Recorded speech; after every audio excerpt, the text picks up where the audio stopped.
Kważi 69% tan-nisa li attendew il-programm ta' screening tas-sider jemmnu li s-servizz kien eċċellenti mill-appuntament sa meta sar it-test u ingħataw ir-riżultat. 31% oħra jemmnu li s-servizz kien tajjeb. Dan ifisser li għal 100% tan-nisa is-servizz kien jew tajjeb jew eċċellenti. Dan joħroġ minn stħarriġ ta' Danica Marmara, Judy Curtis u Vincent Marmara dwar l-esperjenza ta' 380 mara. Danica Marmara spjegat kif biex seta' jitkejjel il-livell ta' sodisfazzjon għall-screening tas-sider intużaw 5 tipi ta' kejl. Kemm l-screening kien aċċessibbli għalihom, kemm kien effiċenti u l-perċezzjoni tagħhom tal-screening huma 3 minnhom. Dawn huma kollha affarijiet psikoloġiċi li l-mara tkun għaddejja minnhom qabel ma tmur għat-test.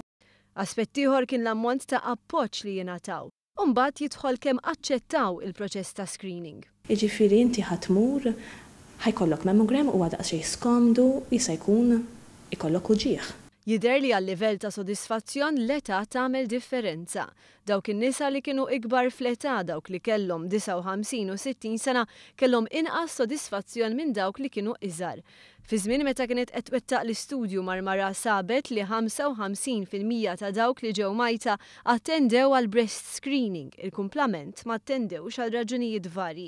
Raġunijiet li bis-saħħa ta' riċerka u rrida tajba jistgħu u qegħdin jonqsu. Waqt il-programm News.mt ta' nhar il-ġimgħa se nkunu qed nagħtu ħarsa aktar dettaljata lejn dan l-istudju.